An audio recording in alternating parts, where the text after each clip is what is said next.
Cultural competence requires active engagement. It builds understanding and creates the foundation for equity. It creates more productive work environments and delivers more successful outcomes. Hello, my name is Tracy Maxwell Hurd, and I am the Executive Director of Multiethnic Advocates for Cultural Competence, Inc., or MACC. MACC is a statewide clearinghouse for training, resources, research, and best practices in the area of cultural competence. Our ongoing trainings are customized and tailored to your organization and industry and supported by professional continuing education units. Soon, you will be able to receive continuing education training on our website. Our annual statewide conference engages national speakers and presenters. In this time of opportunity, as people seek to understand and we all strive for better inclusion and possibility for all, MACC is positioned to help you navigate from now to next to a continuing better community, opportunity, and success for us all. For more information on how you can become a MACC member or receive trainings or assessments for your organization, give us a call at 614-221-7841 or visit our website at maccinc.net.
Hi, this is Danielle Sinclair here, and I'm here with Urban Trendsetters TV on the behalf of MACC Inc. Here at Easton, man on the streets, asking people how do they feel about the COVID-19 vaccine. So we're creating a cultural conversation, and we're going to get deep into some true feelings on how people feel about this vaccine. Let's go.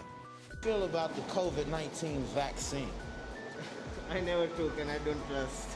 You No. don't? So if you had the chance or the opportunity to take it, would you? No. No? Not now. If they paid you $1 million, would you do it? No?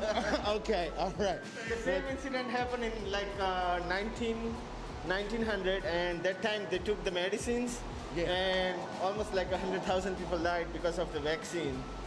Yeah, Exactly. so I don't believe until like 1 year or 2 years. Yeah. Maybe after that I'll take it. Okay. I'm nervous to get it for myself, but I believe that it's good.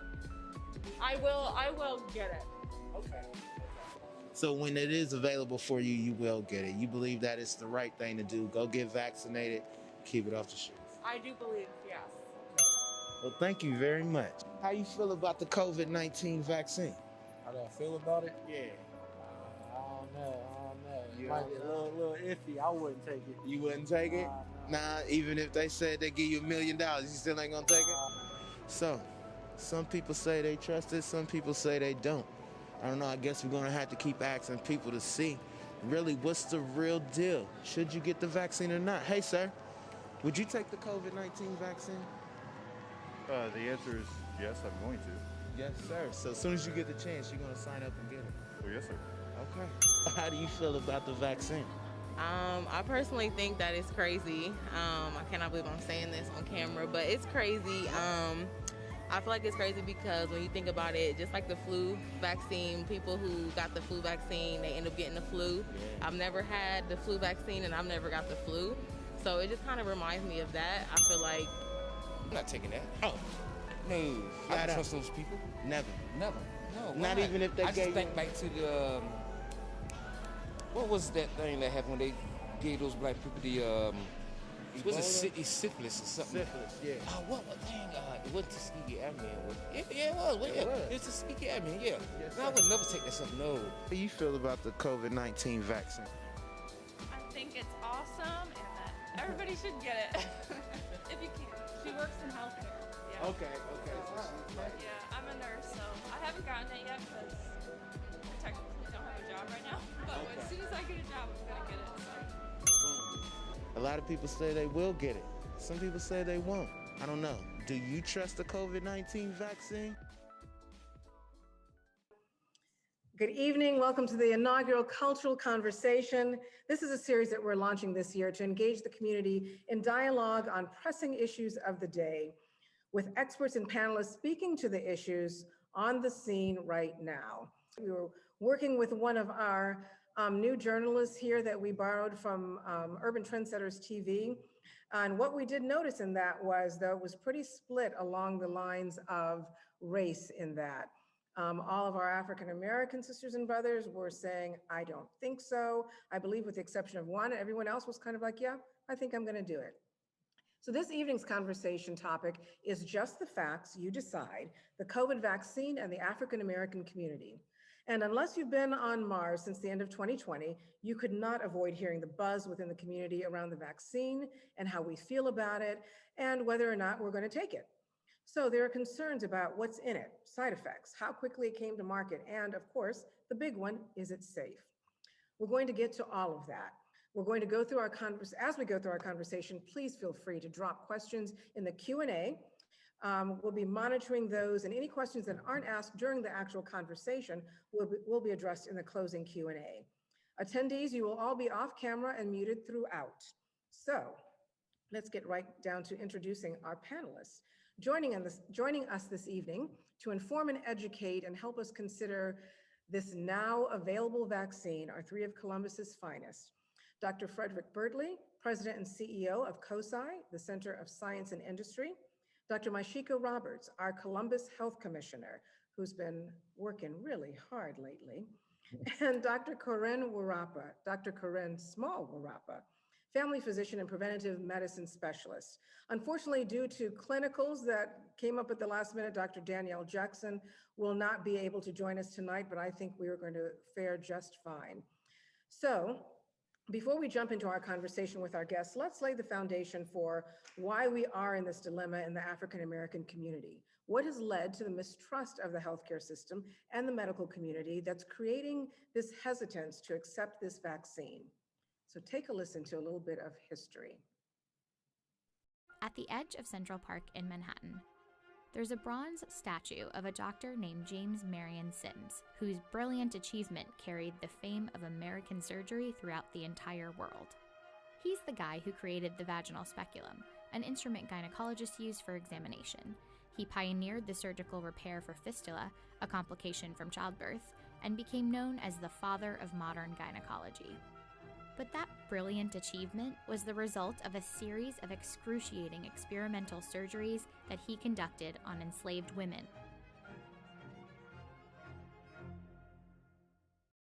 In a lot of ways, Sims epitomizes the story of American medicine for Black women. It's a system that's failing them to this day. From infant mortality to life expectancy, the racial disparities in healthcare are staggering. The gulf between Black and white might be widest when we look at maternal mortality, with Black women 3 to 4 times more likely to die in connection with pregnancy or birth than white women. And that divide can be traced back to doctors like Sims, who contributed to a long, largely overlooked history of institutional racism in medicine. Trying to understand a historical problem without knowing its history is like trying to treat a patient without eliciting a thorough medical history. You're doomed to failure. That's Harriet Washington, a medical ethicist and author who chronicled the intersection of race and medicine in her book, Medical Apartheid. While many of the stark racial disparities in healthcare can be attributed to environmental and economic factors like access to good healthcare, studies show that minority patients tend to receive a lower quality of care than non-minorities, even when they have the same types of health insurance or the same ability to pay for care. As African Americans, we've been abused for so long, consistently by the system. Why should we trust it? Why should we go to it when ill? And that's iatrophobia. That's a fear of the healer, inculcated by the behavior of those healers, unfortunately. It starts with slavery. Doctors relied on slave owners for financial stability. They accompanied plantation masters to auctions to verify the fitness of slaves and were called in to treat sick slaves to protect their owners' investments.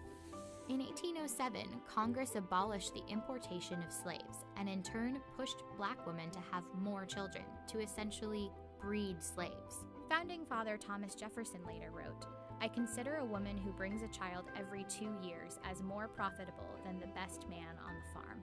Around the 1830s, the abolitionist movement led to the rise of what was called Negro medicine, or efforts to identify Black inferiority to justify slavery. And there were polygenists who tried to use both science and the Bible to find proof that races evolved from different origins. The 1830s also marked the beginning of recorded experimentation on Black women's bodies. One doctor performed experimental C-sections on slaves. Another one perfected the dangerous ovariotomy, or removal of an ovary by testing the procedure on slave women. In fact, half the original articles in the 1836 Southern Medical and Surgical Journal dealt with experiments on Black people. And then, of course, there was James Marion Sims, whose reputation is etched in history and on that statue in Central Park. Between 1845 and 1849, Sims began performing experimental surgeries on a 17-year-old slave named Anarcha. He eventually performed 30 operations on Anarcha and more surgeries on about 11 other female slaves. When his male colleagues could no longer bear to assist him in inflicting pain on the women, the slaves took turns restraining one another. Yet paintings depicting Sims, Anarcha, and other slave women presented a subdued version of his experiments. Even though anesthesia was introduced in 1846, Sims chose not to use it for his experimentation with slaves. His practices echoed one of the most prevalent and dangerous beliefs in medicine at the time, that Black people did not feel pain or anxiety. This book from 1851, titled The Natural History of Human Species, claimed the American dark races bear with indifference tortures insupportable to a white man. Studies released as recently as last year demonstrate that Black people are less likely to be treated for pain, particularly in the ER. There's even one from a children's hospital that found the same to be true for kids. And just this year, Pearson Education, a leading educational publisher, issued an apology and recalled nursing textbooks that included racist stereotypes, like this section that said Black people often report higher pain intensity than other cultures. Well, what does it mean when you say that someone doesn't feel pain? Among other things, you're speaking about their humanity. These are all part of that suite of beliefs emanating from the 19th century that we still have not shaken off. Despite all our knowledge and sophistication, they're deeply ingrained. Doctors like Sims might fit the Dr. Frankenstein stereotype, but they weren't outliers. Historically, Southern doctors who used Black bodies for troubling experiments were the norm. It's a very common question. How can we judge our forebears? You know, those guys in the 18th century who practiced medicine in a way that appalls us today. You know, we think, how could you do that? I did not judge the practitioners based on our own ethics. I judged them based on the ethics of their time. It was not acceptable back then. We just did not hear from the people who protested against it. After the Civil War ended, the 1900s brought a wave of immigrants to the U.S. It sparked a race panic and coincided with the birth of the American eugenics movement. One of the movement's key objectives was to reduce the childbearing potential of the poor and disabled. Leaders included birth control pioneer and Planned Parenthood founder Margaret Sanger, who eventually devised the controversial Negro Project, or family planning centers that pushed birth control in the Black South. It was a project that even garnered support from W.E.B. Du Bois, a founder of the NAACP, who wrote that Black people bred carelessly and disastrously. By the mid-1930s, more than half the states passed pro-sterilization laws, and often sterilization was forced. In 1961, future civil rights leader Fannie Lou Hamer went to the hospital to have a tumor removed, but was subjected to a hysterectomy without consent. The procedure, which rendered women infertile without their knowledge, was so common in the South that Hamer is said to have dubbed it the Mississippi appendectomy. African American babies were no longer economically valuable. And African Americans themselves had gone from being a resource to a nuisance. In June of 1973, the SPLC uncovered 100 to 150,000 cases of women who had been sterilized with federal funds in Alabama. Half the women were Black. In recent decades, women of color continue to be exposed to dubious reproductive health programs. In December 1990, the FDA approved a contraceptive called Norplant, and it was selectively marketed to Black teenagers in Baltimore schools. You know, one of the current birth control methods now in the United States is Norplant. Norplant fans like David Duke, the former KKK Grand Wizard, even introduced legislation to give women on welfare an annual reward of $100 if they agreed to get Norplant. And it's time we start to encourage welfare mothers to be responsible. That bill never passed, but the implant ignited a debate on whether long-term contraception, like Norplant that lasted 5 years, could be used as a form of social engineering when pushed to specific communities. Today, as we continue to lose Black mothers at alarming rates, a deeper look at the past may be a good step towards creating a more equitable healthcare system. So as you can see, just over time, we have been guinea pigs, we've been the victims of experiments. So there is definitely a foundation for that lack of trust within or with the healthcare community. And it's not just our community. You know, how many times have we seen that, you know, eggs are good for you now, eggs are not good for you now. Caffeine is great for you, caffeine is not good for you now. Hormones, estrogen is good for women. During menopause, it's not good for you now, it can cause cancer. So we have justification for some hesitancy. But we're gonna go right into our Q&A with our panelists right now. And the first thing up is just basically asking, how does our immune system work? And we're going to pitch to Dr. Bertley, and he's going to share his slides, and he's gonna start us off with just kind of explaining how our immune system works and launch this whole science part of our conversation. Dr. Bertley, you're up. Thank you very much, Ms. Hurd. First of all, thank you for inviting me to this panel. My distinguished guests, Dr. Roberts and Dr. Wurapa. Honored to be on the panel and stage with you all. I'm going to try to share my screen. So I think I have permission. Here we go. So just want to check. Can somebody say that they can see my screen? Yes, we can. Great. So we're off to a good start. So what I'm going to do is just spend about 8 minutes or so, or 10 minutes, just run you through a little bit about the science and the immunology of coronavirus. And then I'm going to punt it to my colleague, Dr. Wurapa. So first things first, this is an image of the coronavirus, and this is a schematic of what it looks like. And I show you this because it's important to understand how crazy biology actually works. So when you look at species and gene size, and just as a course for everyone, genes or your DNA, that's inside every one of our cells. Every living organism has that, either DNA or RNA, and that dictates who we are and how we become, whether you're a plant, a mosquito, or a human being. Well, humans have a gene size of 20,000 genes. So that's how many genes we have in our body that make your hair, your height, your skin color, everything is determined by your 20,000 genes. If you look at a fruit fly in your common house, if you leave your bananas out or some oranges out, you get a fruit fly, that has about 13,000 genes. If you look at bacteria, and by the way, we all have, trillions of bacteria on or in our body. So just know that that's a fact. Bacteria have either 600 to 5,500 genes. And then you look at the coronavirus, only 14 genes. Think about this. We've been dealing with this for a year.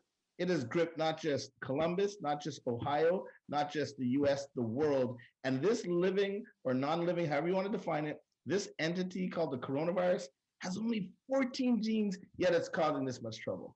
That's crazy, and that's biology. All right, so keeping it moving, what about size, right? Does size matter? Well, here's the size of a tennis ball, then you have a period on a word processing document, then you have a size of a cancer cell and a bacteria, and then you have a virus. A virus is 10 times smaller than your basic bacteria that you have in your gut or that you see out in the environment. All right. How does coronavirus actually move forward? Well, what's important to understand is every single virus on planet Earth, whether it's HIV, whether it's coronavirus, whether it's Ebola, whether it's the common cold, the influenza, it cannot survive on its own.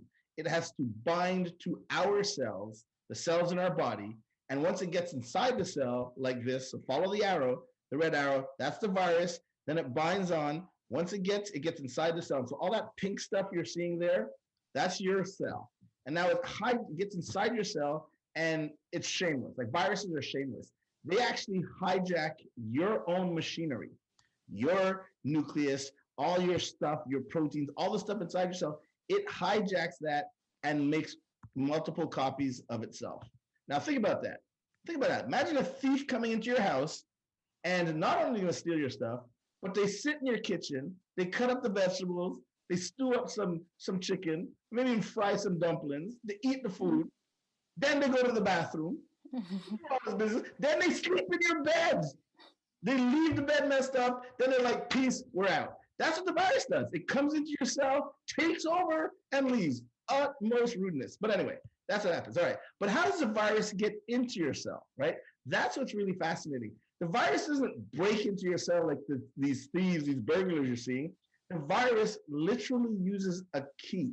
And this is critical when you're going to hear Dr. Roberts talk about the vaccine. This is critical. The virus actually uses a key. It's like when you get to your house when you're going home, you don't kick down the door with your Timberlands on or whatever boots you're wearing. No, you pull out a key, you put it in the keyhole, you turn the door, and then you get in. Well, that's what a virus does. It actually binds to a receptor. How does it do that? Well, you've heard it's called a coronavirus. The reason why it's called the coronavirus are these circles, these bumps that you see on the outside. It looks like a corona, and that's a glycoprotein. Glyco, think of glycogen, sugar, sticky. Proteins, we all know about proteins. Okay, well, what it does is the virus binds to a receptor, just like a key goes into the keyhole. Once the key goes into the keyhole, once the virus binds to the receptor, it gets invited in. Here's actually what's called the electron micrograph of what a virus could look like compared to your cell. So in blue on the right is the virus, bottom left is your cell.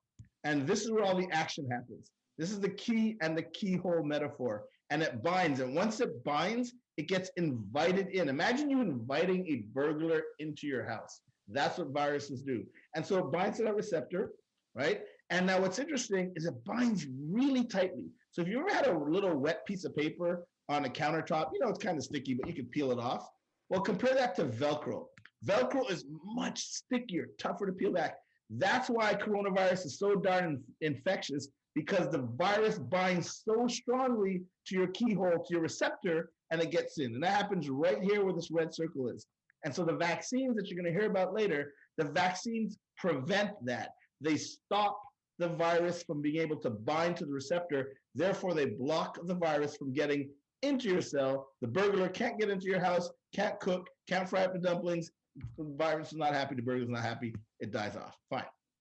Let's pivot to how do you get sick real quick. So virus, as you know, a lot of people get sick in the lungs. That's ultimately where it goes. That's why you have to wear a mask, because when you cough and sneeze or you're talking really loud and you're spitting, you can be shedding virus if you're infected. Here's a picture, it's called electron micrograph, of what the virus looks like. In yellow, those are all viral particles coming off of a lung cell. Here's another picture, again in yellow, those are all viral particles coming off just a few lung cells. All right, why do you get sick? Here's a very important point. When you get infected with the virus, then it gets into your lungs and it starts to replicate. Your immune response, which is your defense system, which we're going to talk about in a minute, actually responds to the virus to help clear it out, right? But what happens is it responds too strong. So imagine you have a military that's working to defend your little house or your neighborhood or your block or the country, but unfortunately the military gets too strong and too aggressive, start dropping some cannons and bombs and grenades all over the place, it causes collateral damage. And that's why you get sick with coronavirus. The immune response, which is a good thing, unfortunately responds a little too strong, starts to destroy lung tissue. You get what's called pneumonia. Your lungs fill up with water. Your lungs fill up with water. You can't breathe, and then you have a problem, and then you die. All right, or you get really sick. So then, real quick, let's do a mini course on immune system. Everybody knows what their blood system looks like, right? You have a blood system in your body. You have veins and arteries. We've all seen that. If you ever nicked your finger, you get a little blood, you hit a vein or an artery. Fine. Well, the immune system is a parallel system to your blood system, but instead of it being red, it's clear.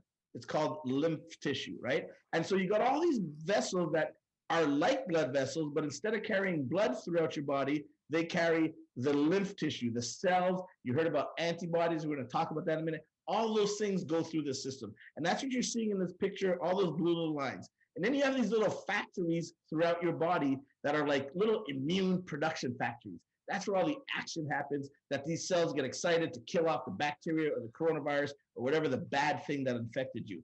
And so you have them all over the place. In fact, you have them under your throat. So if you ever gone to the doctor and the doctor, reaches under your throat by your neck and feels there, they're actually feeling to see if your tonsils are swollen. Or when they take that giant popsicle stick and they ask you that obnoxious question, can you stick out your tongue? And they put that popsicle stick in there. And you're like, what are you doing, dude? Well, they put that popsicle stick in there because they're looking to the back of your throat to see if those tonsils are actually swollen.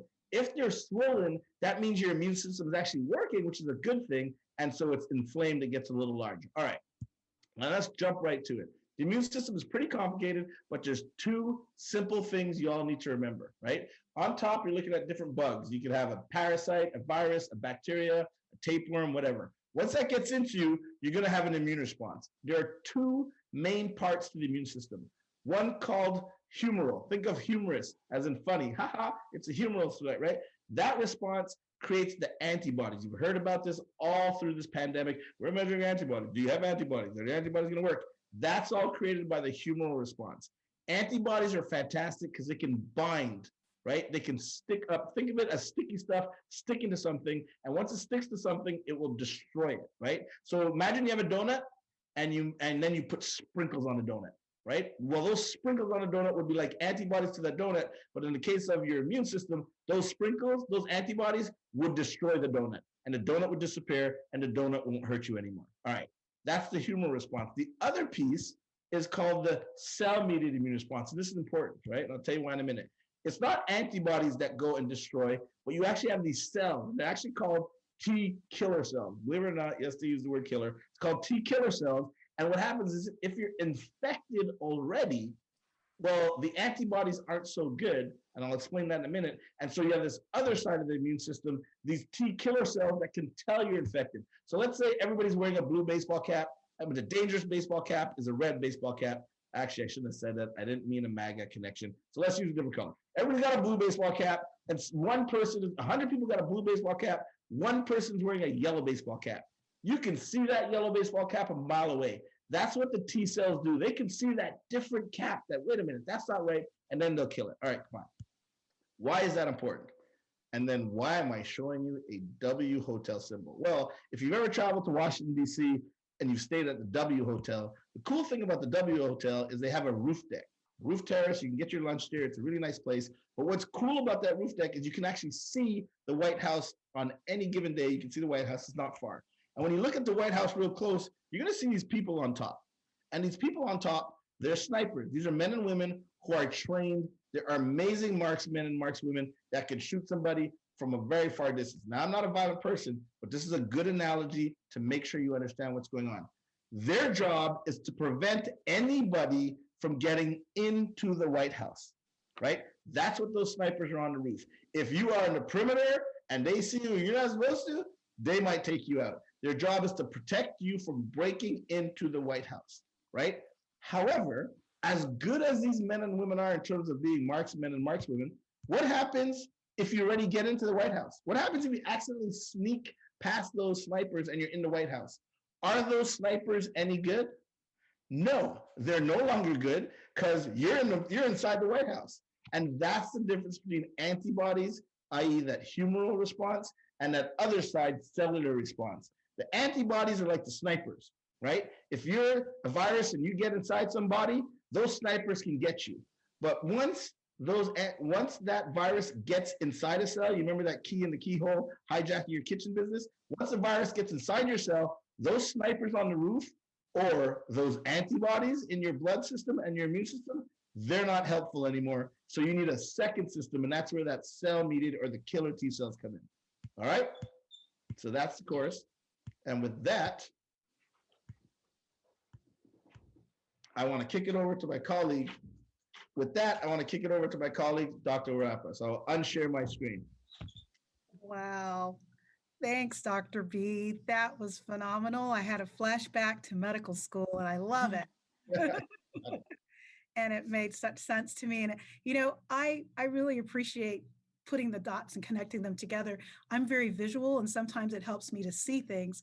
And so when I think of the immune system, I actually think of Pac-Man, strangely enough. I don't know if anybody ever played Pac-Man or if people have memories of playing Mr. and Mrs. Pac-Man, but it's a simple way for me to remember it, because at the end of the day, Pac-Man was trying to escape or flee from those ghosts, which are really like your viruses in your body or the bacteria.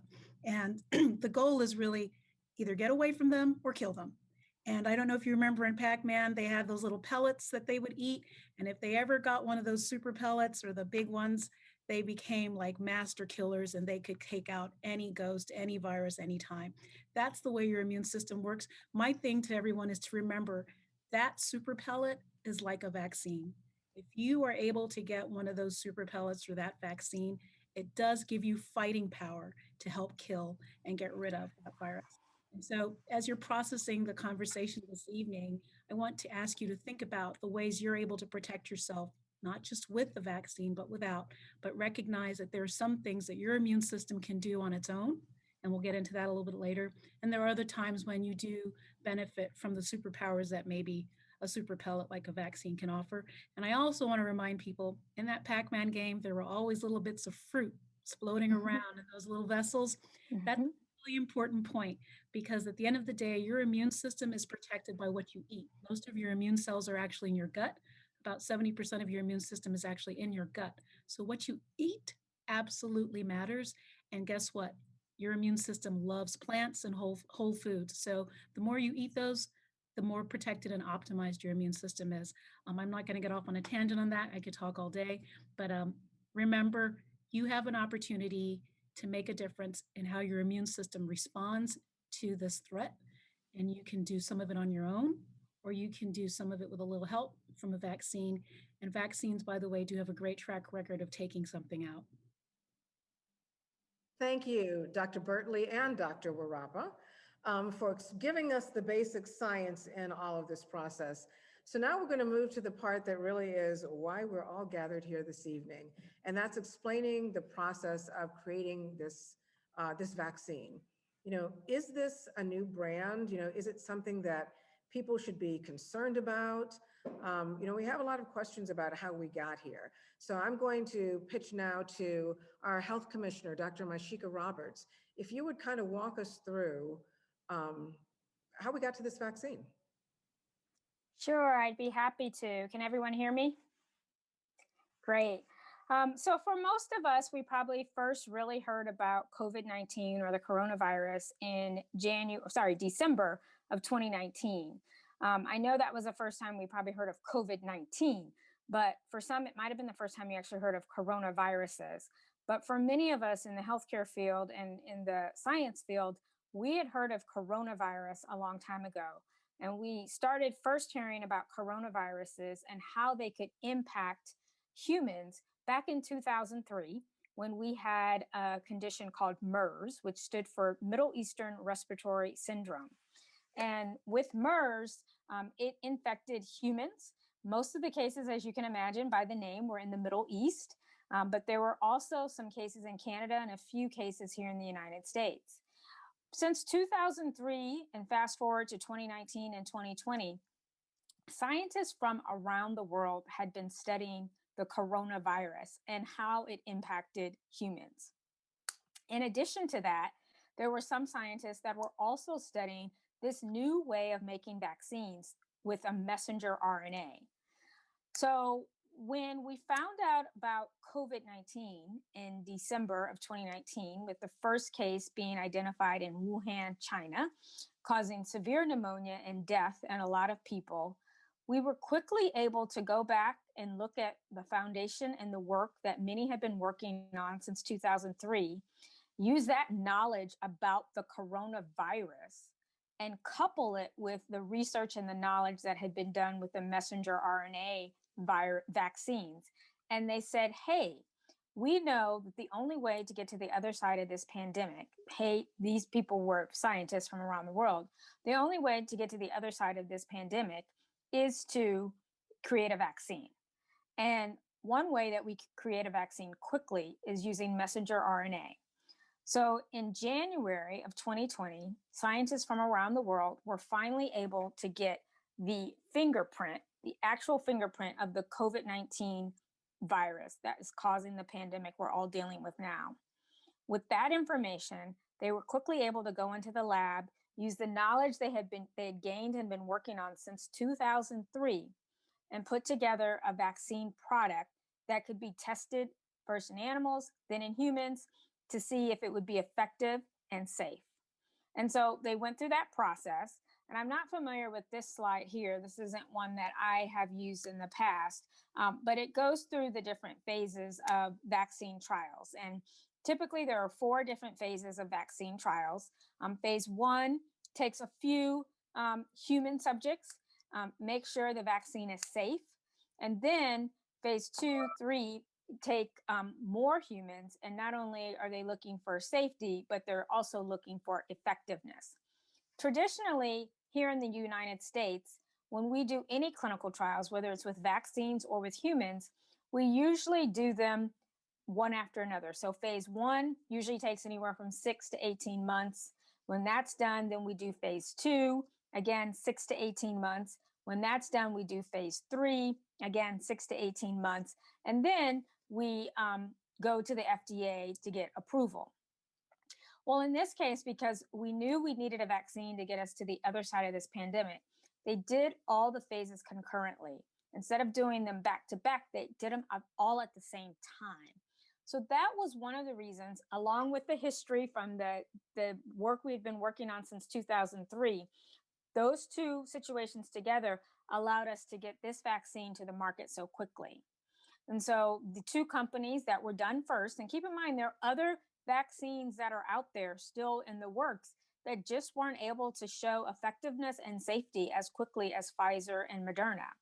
So when those 2 companies were able to show safety and effectiveness, they submitted it to the Federal Drug Administration for emergency use authorization, and they were granted emergency use authorization. Now, some people are concerned that this is the government. We don't trust the government. Some people really don't trust the last administration. So they're concerned that the government did this just for a quick fix. Well, I can assure you that the FDA makes their decisions not just based on government workers. They have an independent advisory committee made up of specialists from the United States who reviewed the data from both Pfizer and Moderna. That advisory committee made a recommendation to the FDA.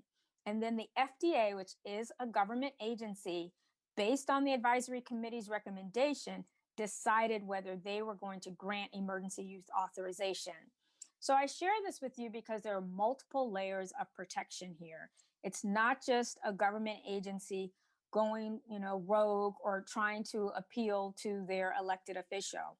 There are regular citizens who are very knowledgeable about medicine and the science field who provided this information to the FDA so the FDA could make the best decision for all of us. So as a result of that, in December, the FDA granted emergency use authorization for both the Pfizer product and the Moderna product, and they quickly hit the market. And those are the two vaccines that are on the market now and are the vaccines that we are currently using, not only here in Ohio and in Columbus, but across the United States. And if I may add, Dr. Roberts, that was because you touched on some really powerful things. I want people to really know that the hands of this vaccine and its preparation, they were in the hands of some really powerful people who have integrity and are really great at what they do. Dr. Kizzy Corbett at the National Institute of Health, actually a woman of color, has been studying this virus for over 6 years. And as you mentioned, back in 2003, when COVID #1 came on the scene, the international community has been studying this. So we have almost 17 years actually of ground research on this. And as you mentioned, it wasn't until it reached our shores that we turned on the production clock to get it going. So people should absolutely feel reassured that there is a lot of bench research sitting there and has been sitting there and has been studied, which is very reassuring to me. And another thing, to that point, though, that people should know, particularly people of color, is they often get concerned that we aren't represented in clinical trials. And traditionally, African Americans are not represented in clinical trials. And for those of you who can see the slide in front of you, I can reassure you that for these two vaccines that we're currently using, the Black participation rate for both these clinical trials was about 10%. Now, many will argue, well, that doesn't really represent the makeup of our country. Well, we're definitely underrepresented, but we were represented. And I think that's the important point that people need to understand, because I've heard a lot of people say, will these vaccines be effective in Black people? And they did participate in clinical trials. They were effective in people of color in clinical trials, including Black people. And there's no reason to believe that this vaccine would not be effective in African American or people of color. There's no vaccine on the market to date that has not been effective in all races and all ethnicities. So it's just something to think about, that really there's no reason for us to doubt the effectiveness in people of color.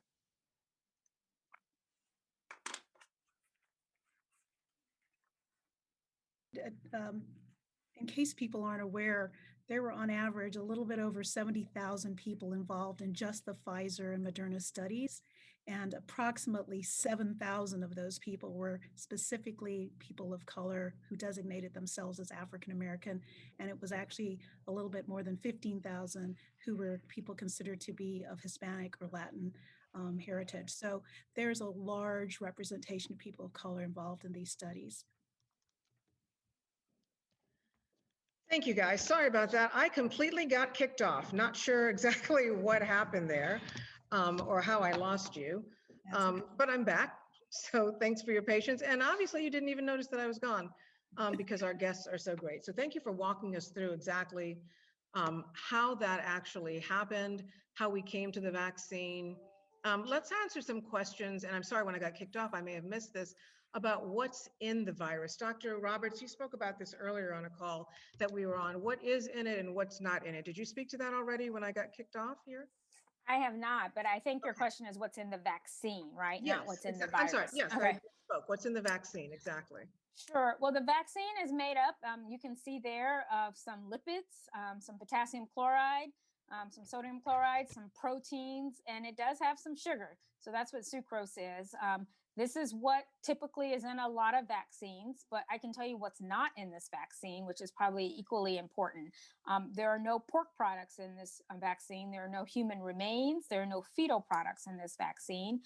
There is no live virus in this vaccine. This vaccine is not a live vaccine. So will you get side effects from this vaccine? Could you feel a little achy for a day or so after you get the vaccine? Yes, but that does not mean that it has live virus in it, and there is no live virus in it. This descriptor you see here on the slides doesn't define or describe some of the components of the vaccine, but sometimes they're described as nanoparticles, N-A-N-O. And some people think nano is for nanotechnology. That is not the case. This vaccine does not have anything in it that allows the government to track you. There are some people who think that, there's a conspiracy theory out there that people think the government is using this vaccine to track people. That is not correct. So that's what's in the vaccine, and most importantly, what's not in the vaccine. Right. And Mysheika, may I add that, you mentioned the word lipids or fat. Basically, it's another word for fat. That's a part of the reason that we were mentioning this earlier. The virus is actually very fragile. It doesn't like the outdoors. It doesn't like heat. It's not very stable. And for a virus, that's actually not a good thing. But for us, that's something we can really take advantage of. And so a part of their way of protecting the virus particles, the mRNA, until they get it inside of the vaccine is really wrapping it in fat. And it insulates it, for lack of a better word. And that's part of the reason we also need to keep it at such a cold temperature. A lot of people were concerned about why does it have to be so cold? That's a part of the reason, to really keep it stable until they can get it into the vaccine and actually give it to the actual person. Thank you for clarifying that, Karin.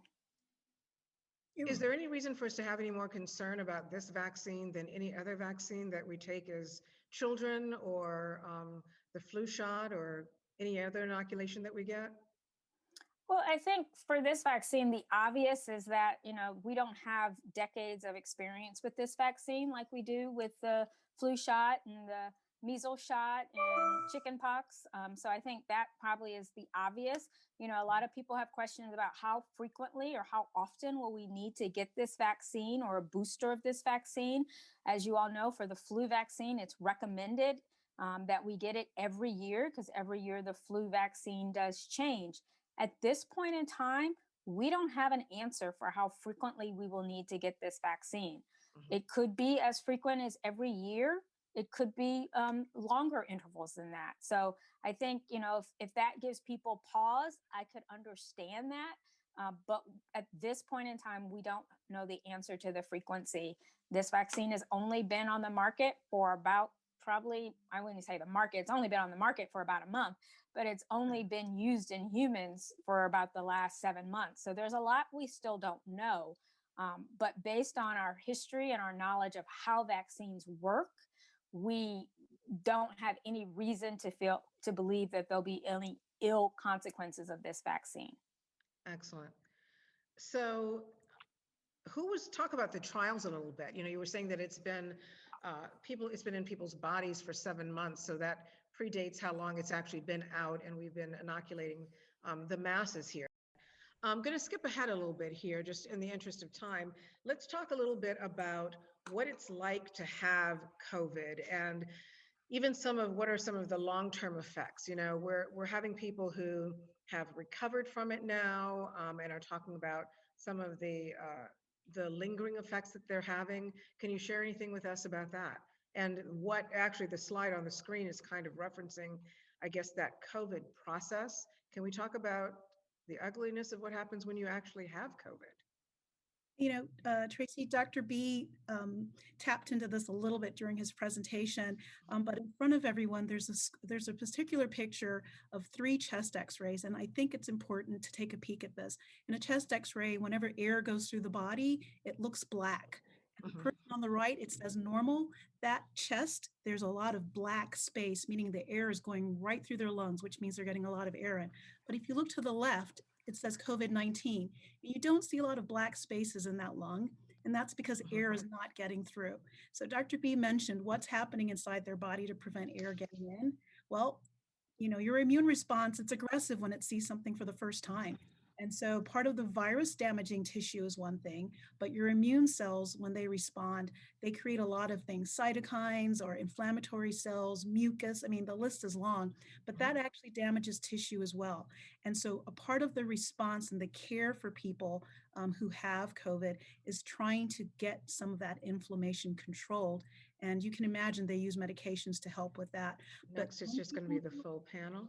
Yep. When people start getting infected by that virus, they get the itchy throat maybe, or they start to cough. That's a part of the reason. It's affecting their airway and their respiratory system. And then it really goes to pretty much every Roberts in the body. And that's why people have different symptoms. I want to point out onto one thing, Tracy. Yes. And that is, sometimes people think when they get the vaccine, I'm getting COVID, because they're starting to have aches or chills, or they might feel even that they get a fever. But that again is your body's immune system. It is responding and doing what the body does best. Your body was designed by an amazing creator, or whoever you believe it was, but it knows how to fight. And so we give it a fighting chance. Your fever, it burns up bad things, right? Those white cells, it's like an army, and they get recruited. And when your lymph nodes get swollen and things like that happen, they're recruiting extra fighters to come and help take this virus or bacteria out. And so sometimes you're feeling the response of your immune system, which can feel just as bad sometimes as an actual infection.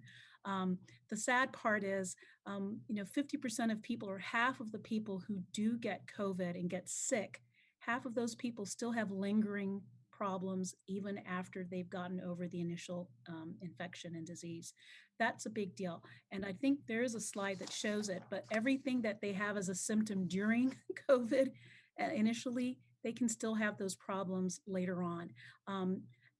2 months out, 6 months out, they followed up with people. They were still complaining of coughing. They were complaining of memory loss or fogginess. They were complaining of aches and pains, difficulty walking. And if any of their major organ systems were damaged, then of course, those problems were still lingering as well. Why is this important? Because when you're making decisions about getting a vaccine, you're not just thinking about protecting yourself in the here and now. You're thinking about protection long term. How am I going to respond, 6 months from now, a year from now? And again, because we don't know so much about what COVID's going to look like in a year, and we do have a history of what viruses can do, they can be around for a while. So you really want to think short term and long term. There's another slide that was not shown, but I do want to mention, just for a reality check, so that people know this isn't just something that happens to other people. Sometimes we do get lulled into a sense that I'm okay, it's not going to happen to me, it might happen to my neighbor. Well, here in Columbus, Ohio, and here in Ohio, back in April of last year, there were approximately, 13,000 cases of COVID, and only 550 people had passed away. And I say only because at that time we're thinking, oh my goodness, it couldn't be worse than this. Well, as of last week, there were over 10,500 people who had passed away from COVID in Ohio.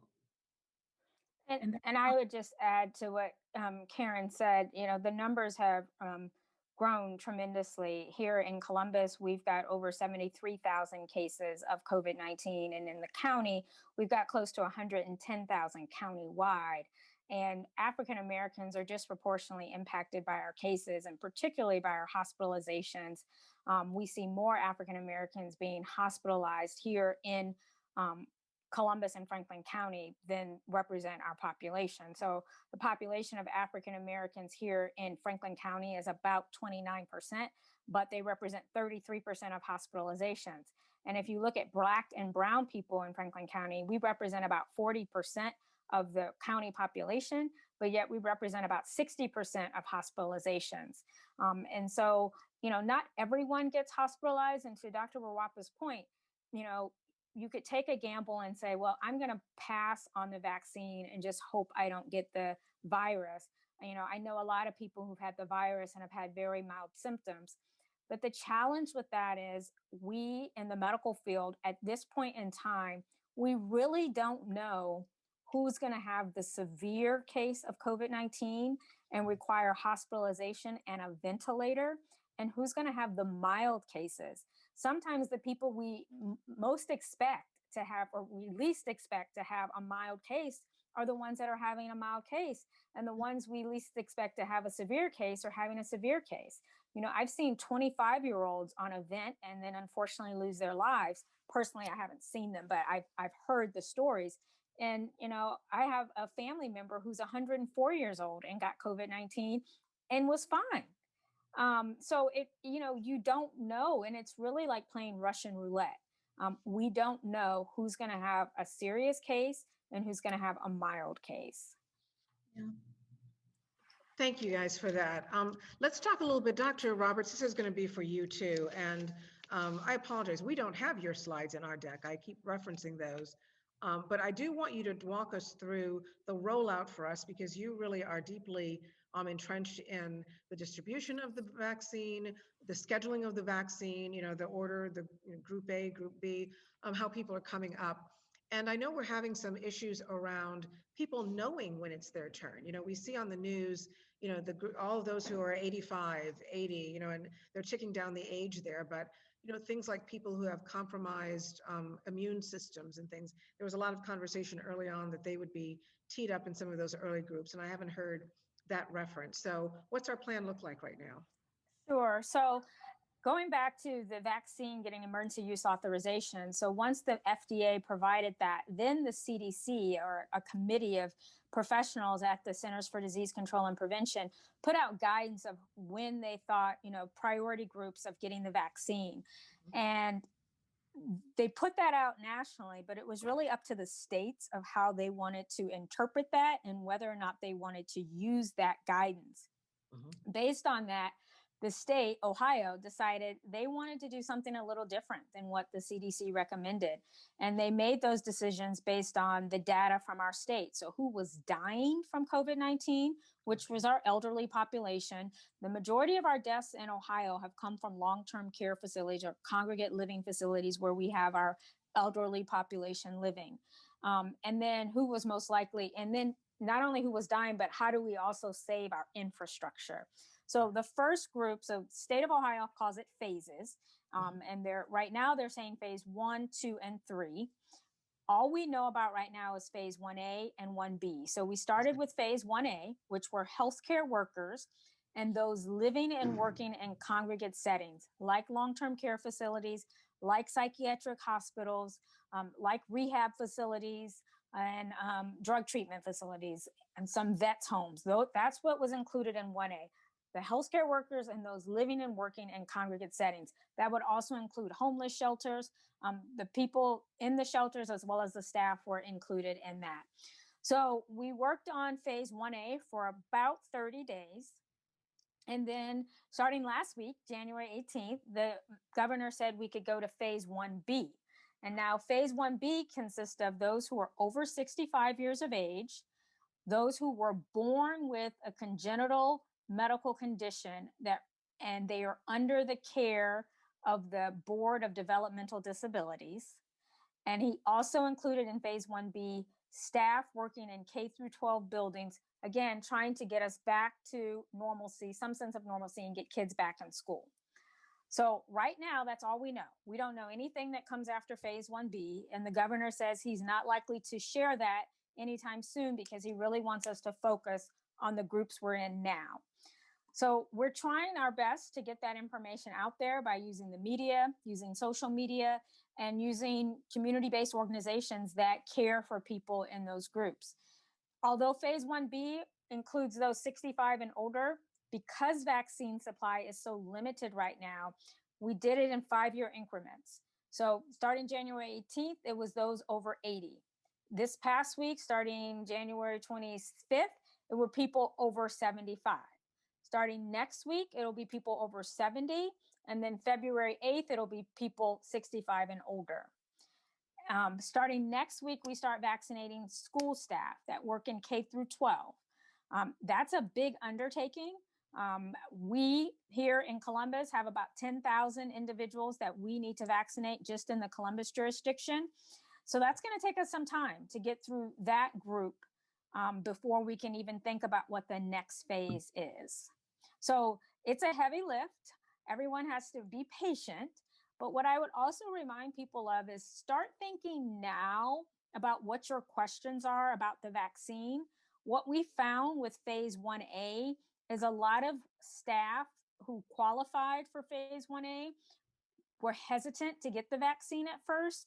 They had some questions, they had some concerns, they had a wait and see mentality. And then now they've decided they want the vaccine, but the state is saying, your turn is up. We're on to the next group. We don't have enough vaccine to give you. We're on to the next group. So I'm trying my best, and I appreciate this panel as well, to get the information out, because now is the time for people to make their decisions. They can't wait till their turn is up and then decide what they're going to do. They need to start thinking about this now. Can't hear you. You're muted. There we go. We're talking about the rollout and the phases of this, and it really feels like we're kind of getting, a little bit of a slow start, some hiccups here in terms of some people, as you just said, who are getting missed because they were contemplating too long, and now, their group has passed. I'm not sure how we will play catch up with those people. But looking at the ideal situation, what are we talking about in terms of how many people we need to get vaccinated? That concept of the herd mentality, and how long do you think it's going to take us to get there? Yeah, so herd immunity, we estimate that we need 70 to 80% of our population to get vaccinated to reach that herd immunity.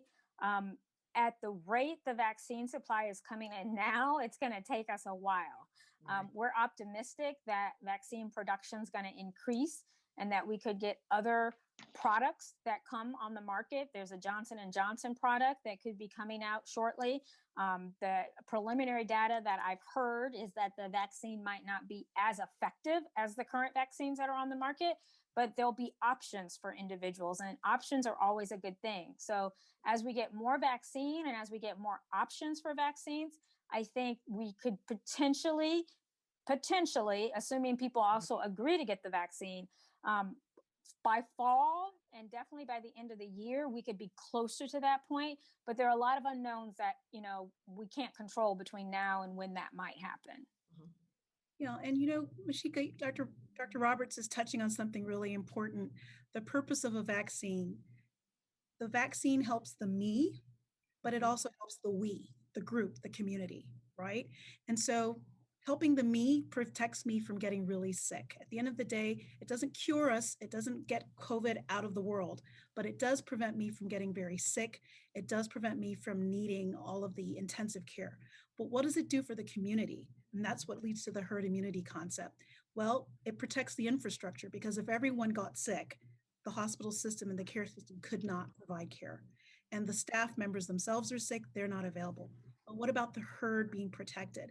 Well, if we get enough people covered with a vaccine that prevents them from being basically a host for that virus doesn't have anywhere to go anymore. It doesn't have a Tracy, it doesn't have a Dr. Roberts to hop into their bodies and do horrible things. So the virus is no longer a threat. We are cohabitating at that point with the virus.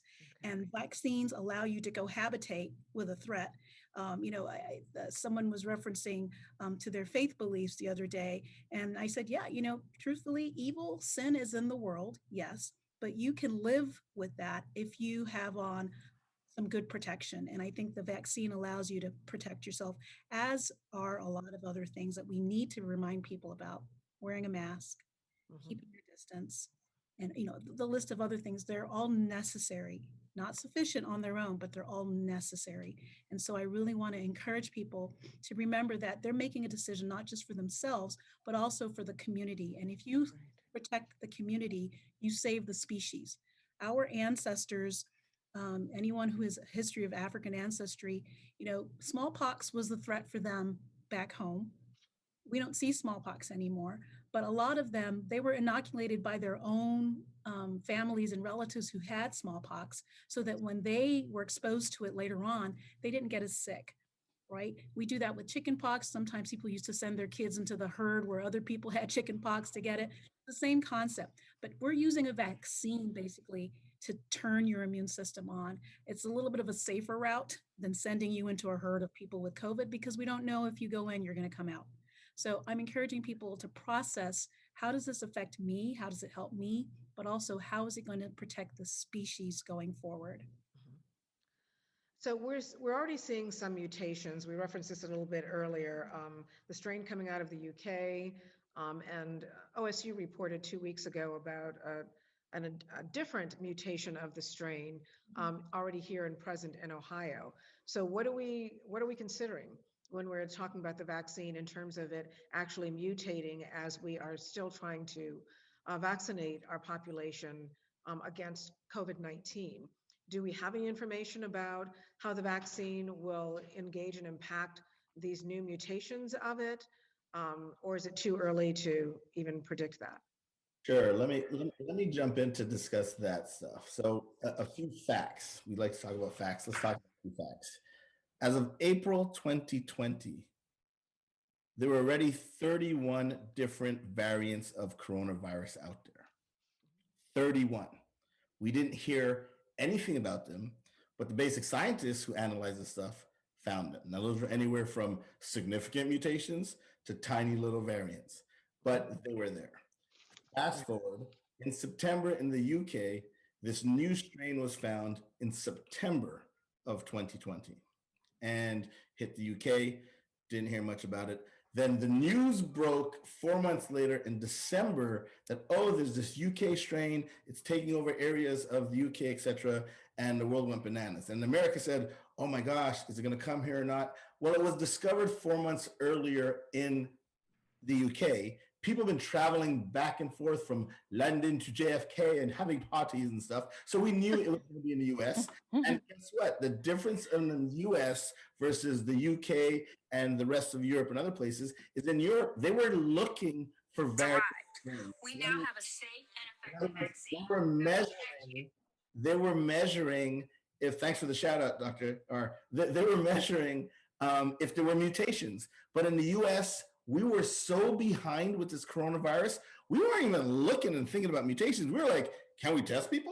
Can we do the nasal swabs? Can we get enough people onto this test? So we weren't looking for it, but all these scientists knew that as soon as you started looking for mutations, it's going to be here. And what do we find out? As soon, like literally the same week they started looking for this mutated strain in the US, they found it in Denver, in New York, and now it's popped up all over the place. That's the UK strain. Now we're hearing about the South African strain, and we're going through the whole news cycle again. Oh my God, there's a strain coming from South. They've been mutated strains for a long time. Now, in terms of your question about the vaccine, what matters is where the mutation is. So in the case of the UK strain, it turns out there are 23 mutations from the UK strain to the strain that's been here in the US. 23. Sounds like a lot. If you go back to the house analogy, when you want to go into your house, use your key, you put it in the front door, right? If you paint your window or paint the panel on the side of your house or change the shingles in your roof, that's not going to impact if your key is going to work in the door or not. It's not. You can do all these changes to your house. You can put up different blinds. You can put a new carpet. You can do all this stuff. None of that's going to impact if your key is going to work to get in that door or not, right? So the vaccine is your key getting in the door. Now, if the mutations don't mess the rest of the house, but unlucky for us, mess around with your key and bend the key or mutate the key, and you try to put it in the hole, guess what? It's not going to work. You can't get in there. So right now, and I say right now because Dr. Roberts said probably the most important thing on this whole panel, which is this is all new to us. We are dealing with this in real time. 5 years from now, definitely 10 years from now, we'll have every answer to answer everybody's questions. But right now, we're gathering data in real time. And so right now, the science tells us that these mutations, so back to the 22 mutations, there are only 6 of the 22 UK mutations, only 6 of them impact that glycoprotein, the receptor, which is the key to go into the door, and it hasn't been significant to stop the vaccine from working. So today, I can't predict in 3 months, but today, both the UK strain and the South African strain, even though they've mutated, the vaccines are still supposed to be good to protect us. So there's no reason to shy away from it. And I add something. Sorry, go ahead, Mysheika. No, I was going to say, what Dr. Bertley said is absolutely correct. And the only thing that we don't know is with these new mutations is will we get the same level of protection? So will we get the 95 or the 94% protection, or could it be a little less than that? Right. And I did want to add, actually in Brazil, the mutation that's in Brazil, it's important to note it happened in a community where most of the people there had already had coronavirus. So this is a reinfection of coronavirus, and they were trying to figure out why, and they realized it's a mutant of the virus. As you mentioned, viruses mutate. That's what they do. So the question going forward is, does the vaccine work against those mutations? And you already addressed that. There is something also to note that, the beauty of an mRNA vaccine, the type that is being developed by Pfizer and Pfizer-BioNTech actually, and Moderna, is you can adapt that mRNA depending on what's going on with the virus and quickly make changes in the vaccine. So that's actually a benefit of using mRNA a vaccine, which is a good thing. And Tracy, I'm sorry, I see some No, of the please. questions that are coming up, and I just kind of want to address them if we can. Yes. So the Pfizer vaccine is 95% effective, 2 doses, 21 days apart. It has gotten emergency use authorization for those 16 years of age and older. The Moderna vaccine is 94% effective. Again, you need 2 doses. They're 28 days apart. And it's been approved for individuals 18 years of age and older. Once you get the first dose of the vaccine, which is often called the primer dose, you get about 50% protection. Once you get the second dose, anywhere between 10 to 14 days after that second dose is when you're going to get your full protection of 94 to 95%. Someone has asked if you had a choice, which one would you pick? At this point in time, I would pick either vaccine. Pfizer and Moderna, I think, are equally effective. With the Pfizer, you're going to get 95% protection versus 94% protection. But I will tell you that most vaccine providers at this point in time probably will not give you a choice. They'll probably have very limited vaccine. And when you arrive for your vaccine, you're going to have to get what they have. Maybe, 3, 4, 5 months from now, there might be more options. But at this point in time, you do not have a choice of what you get. If you come to Columbus Public Health, it's whatever vaccine that we have that day is that what we'll be providing. It is recommended that whatever vaccine you start with is the same vaccine you finish with. So if you get Pfizer first, you get Pfizer second. It's also recommended that wherever you get your first dose is where you go back for your second dose. Because when the state gives me vaccine, they ship me 500 doses of vaccine, and they're very clear with me. They say, these are your first dose vaccines. And then if it's Pfizer, 20 days later, they ship me another 500 and they say, these are your second dose vaccines. So if people start coming to me from other places that didn't come to me for their first dose, I'm going to run out. And that's the case everywhere. So it's very important you go get your first dose, the same place. Get your second dose, the same place you get your first dose. And so we're hearing some things about some second doses not being held back. And this has just been in the media, so not sure how accurate that is or is not. But, of course, President Biden has committed to 100 million vaccines in his first 100 days. That seems very, very ambitious. Would be wonderful if it's accurate. But part of that also was not holding back second rounds and just pushing things out ahead of time. Do we have any information about that? And how does that upset the apple cart and is that possible? Because as you just explained it, they're shipping it to you in round. So is there even an opportunity to manage it that way? Well, I explained what they're doing in Ohio. I can't explain what they're doing outside of Ohio. I also explain the guidance that's been given to us in Ohio.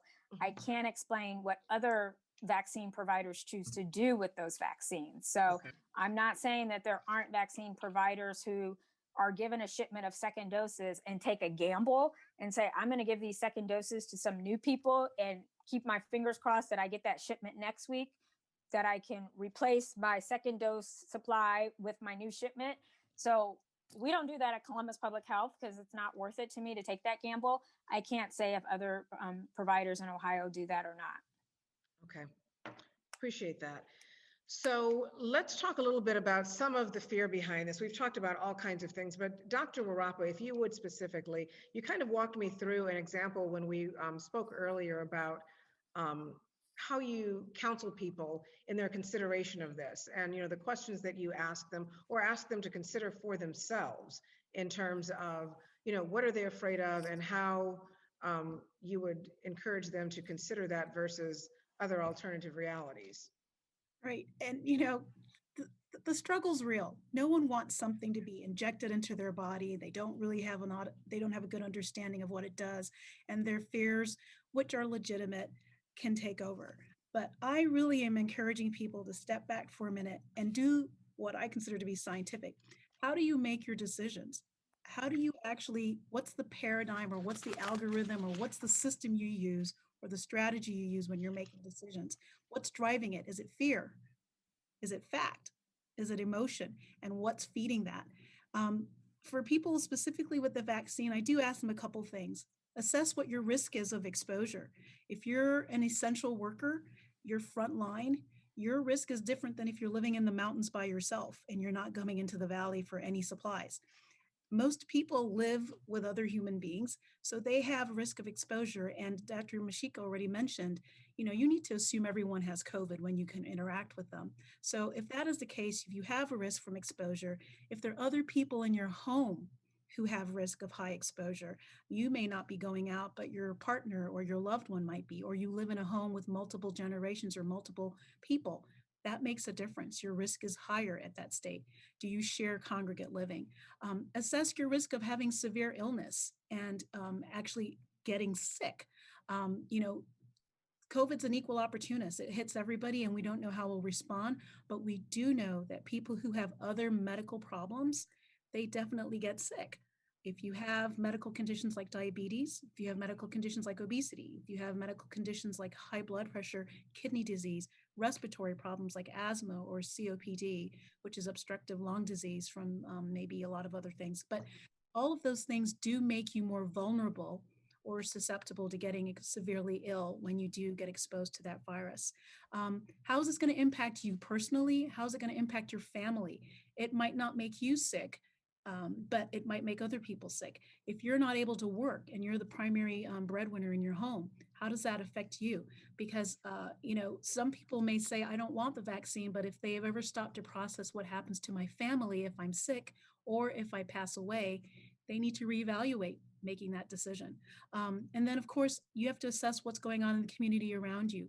We are no longer sitting on the sidelines watching what happens in another continent.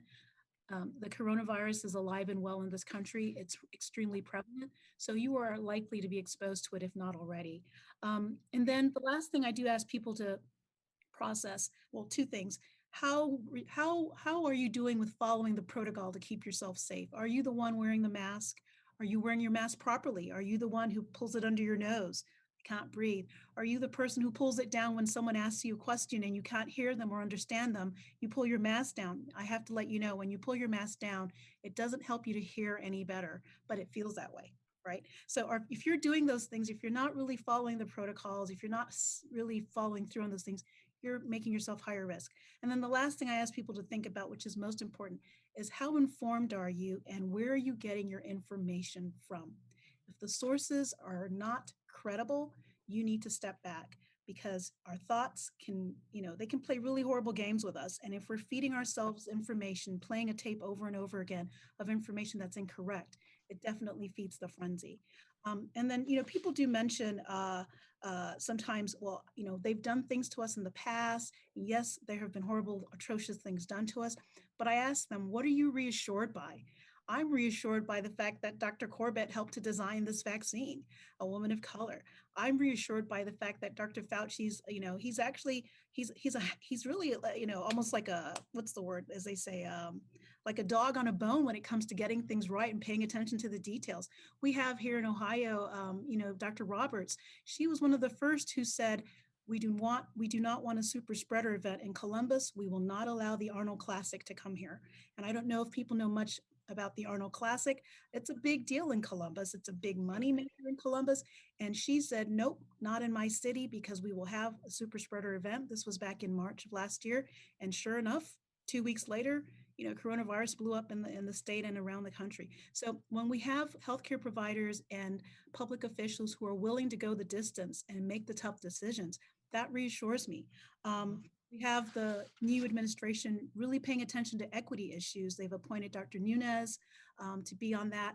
But people who at the decision table making decisions are looking out for some of the things that were in the past threats for us when we make these choices. So I'm not as worried about a system making decisions to, test a drug on me or test something on me without my permission, because we have a lot of safeguards now in place as a result of a lot of the work that's been done by our ancestors, to be quite frank.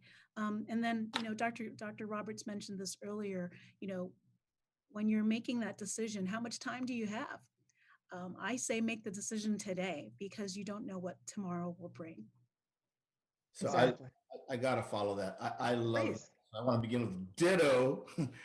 I love that. And I just want to add to that kind of the concept of a challenge. And I want to challenge the audience.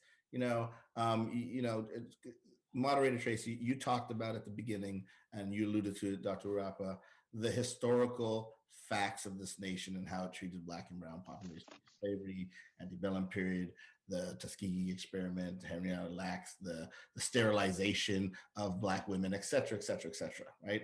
That's real. So our population does have a legitimate claim to, hey, what's going on? We need to pay attention. So my challenge to the listeners and viewers is, well, be part of the solution. So get a degree like Dr. Wurapa or Dr. Roberts. Be part of that. Investigate it for yourself and be a thought leader and an experienced person based on your research and scholarship to now contribute to the conversation. So instead of standing on the sideline and saying, hey, they're doing this to us, get in the weeds and learn about it. And then you can help, as Dr. Wurapa said, it was Dr. Roberts that made that decision not to have the Arnolds. She threw herself in at potentially great risk because it's a massive economic engine, but she did that because she's part of the solution. So number one, I challenge you all to be part of the solution. So still recognize the history because it's legit, but be part of the solution. Number two, a lot of you are worried about the ingredients in the vaccine. I challenge all of you to take the next bag of chips you eat and the next bottle of soda you drink, turn it around, and you can tell me what 5 of those ingredients, and don't tell me about the water, sugar, and, or in the case of chips, potatoes. Yeah, I know you know what those are. If you can tell me 5 other ingredients, what they are, how they've been tested, what they do to your body, send me an email. You got a free family membership on Frederic Bertley, right? Third challenge, so as you think about what's in the vaccine and you're all worried, let me tell you, the vaccines have been studied infinitely more than Doritos, Pringles, and I shouldn't say name brands because I'm not trying to throw shade on these companies, but the bottom line is these vaccines, as you heard from Dr. Roberts and Dr. Wurapa, have been studied amazingly, actually more than any other vaccine, even though it's for a short time, because there are thousands of scientists around the world working on this at the same time. Yet the bag of chips and the soda you drink, nobody's testing that at that level. Lastly, you're worried about tracking. You're worried about tracking the vaccines. Am I hearing this correctly? Do you have a cell phone? If you have a cell phone, end the conversation. Because if you have a cell phone or you've used the internet in any way, you have been tracked. I have been tracked. All of us on the screen have been tracked. You've been tracked way more than anything that could possibly be in a vaccine. So my question is, really, I love questions. I'm a scientist. Yes, be skeptical. Ask questions, but also be fair when you have your judgments or you think about how you analyze stuff. Look at the behavior we all do, myself included, because yes, I'm going to eat some chips after this call, but just make sure you're being fair with your questions. And most importantly, try to be part of the solution. And, not that everybody has to be a doctor or a PhD scientist, but just try to get your weight up. I mean, Dr. Wurapa talked about it. There's all these resources to read and learn about. Go to your sources. And just make the best judgments you can. Well said, Dr. B. I just wanted to add something. I saw something in the chat or a question, I can't remember which form I saw it on, that talked about some of the treatment we receive, we as people of color, when we go seek healthcare. And someone gave the example of someone went to seek healthcare, thought they had COVID, they couldn't get tested for COVID, and they went home and ended up passing away from COVID, which is a horrible experience for anyone to have, whether you're a Black, brown, or white person. It made me reflect on one of the first cases that we had here in Columbus. The story that I heard about this individual was they had gone to the hospital with symptoms. They were a person of color. They'd gone to the hospital with symptoms. They had risk factors at that point because they had traveled. And they couldn't get the hospital to test them. And this person advocated for themselves. And I realize not everyone is in a position where they can advocate for themselves. Not everyone has someone around that can advocate for them. But this person ended up advocating for themselves, and they ended up getting tested, and they were positive. So I just want to remind everyone that just because we've had bad experiences with the healthcare field or with a particular hospital or doctor, it doesn't mean we should not trust the whole system and not trust something that could save your life and could save your family's life. We have to put things in the right box. Don't make a decision about the whole healthcare system and all medication and all vaccines based on an experience 1, 2, or 3 people had seeking care for COVID or some other condition. Let's try, and again, I'm not trying to belittle those experiences. Those experiences are wrong. I hate hearing those stories. There is a fundamental problem in our healthcare system. There is something in our world called racism that does exist at all levels of our society, but don't let our frustration with the healthcare system deny us a treatment or an intervention that could save our lives. Right. So Mysheika, then you would ask people, what's their plan? So what's their plan when you do meet that obstacle? What's your next step? You know, they say it's always great to have a friend who's a lawyer or a doctor. I think it's just great to have a friend who's willing to go the distance for you.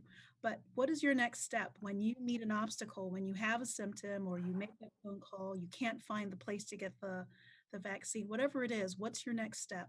You should have that mentally in your plan so that you know who to call or what to do, and take the next step. I know to call you, because I know you're going to go the distance. Thank you. Well said.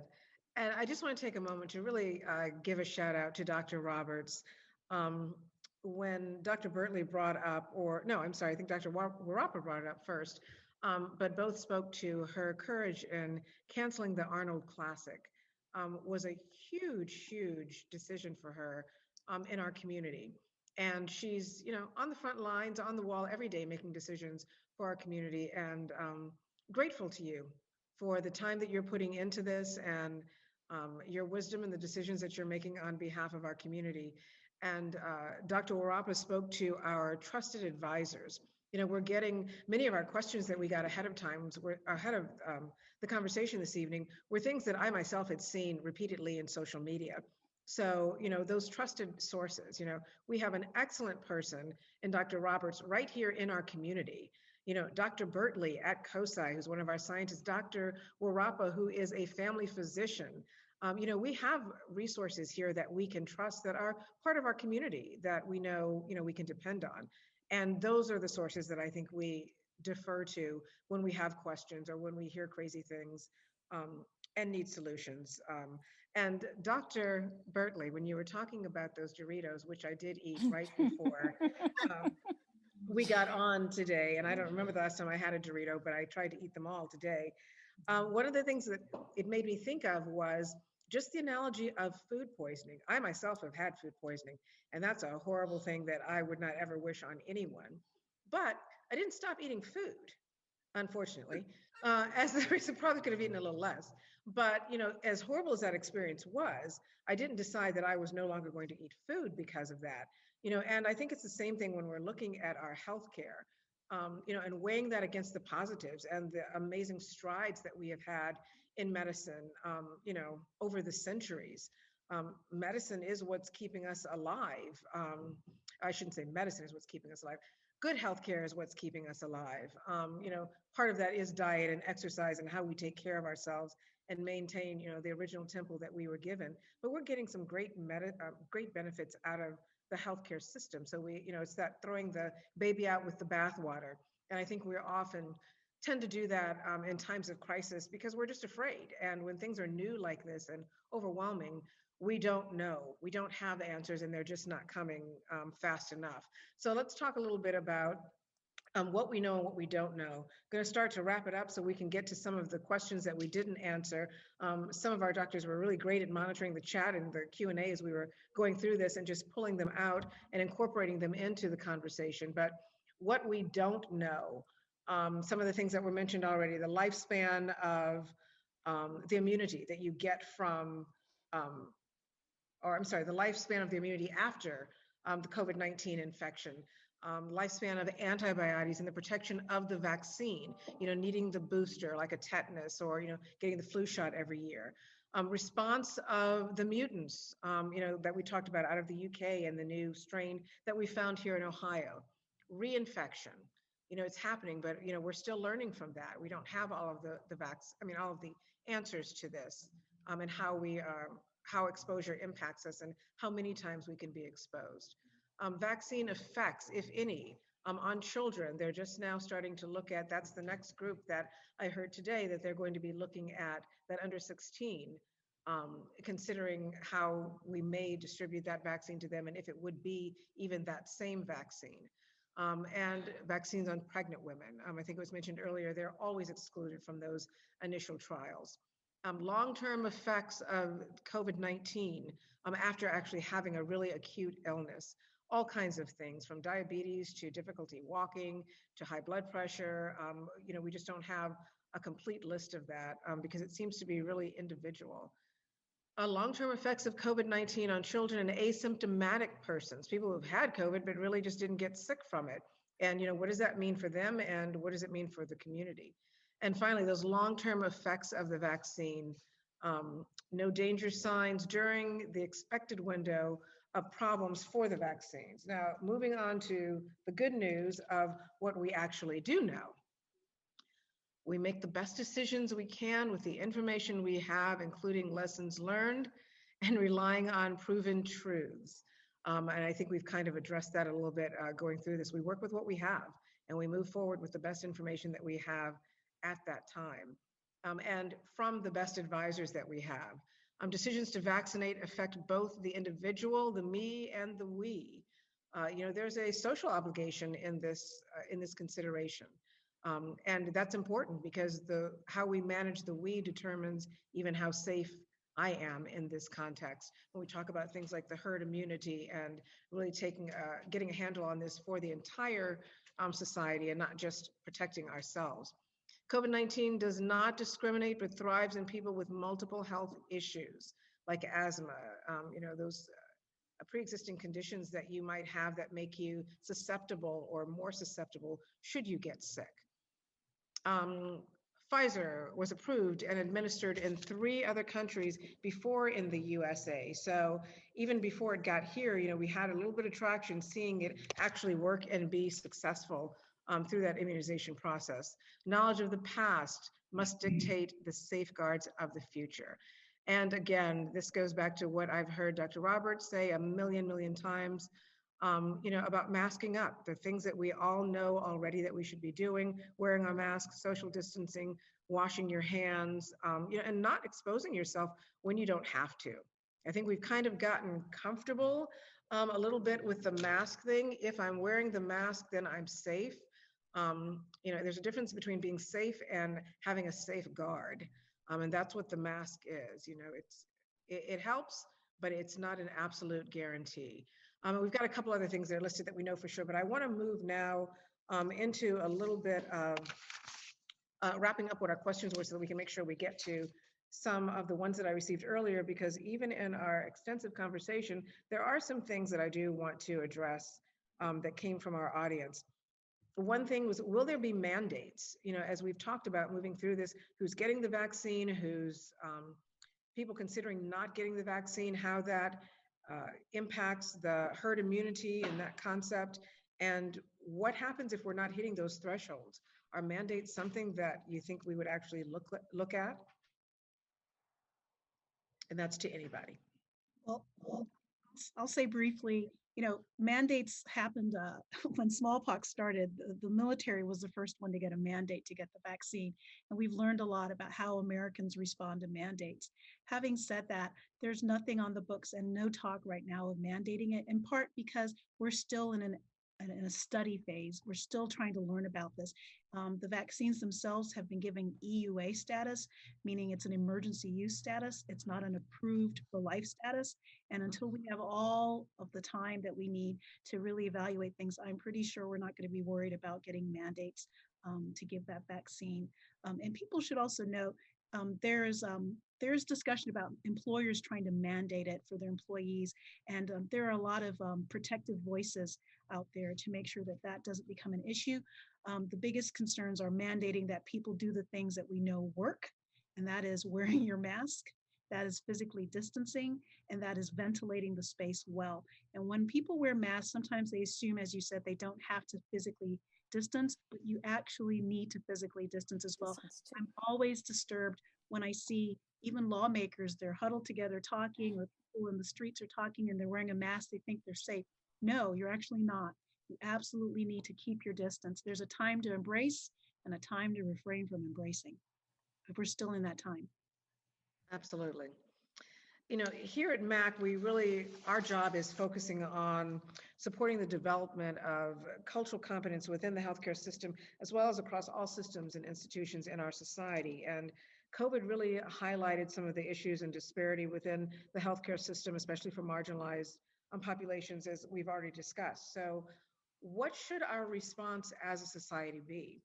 You know, one of the things that MACC does in terms of contribution is we do training across all sectors, institutions, you know, not just the healthcare system, but, you know, education, corporate America, you know, we're looking at things like wealth disparity, even criminal justice. So what is it when we're talking about managing this long-term and going forward and looking at this beyond the kinds of things that MACC does, like through our training and awareness, where do we look?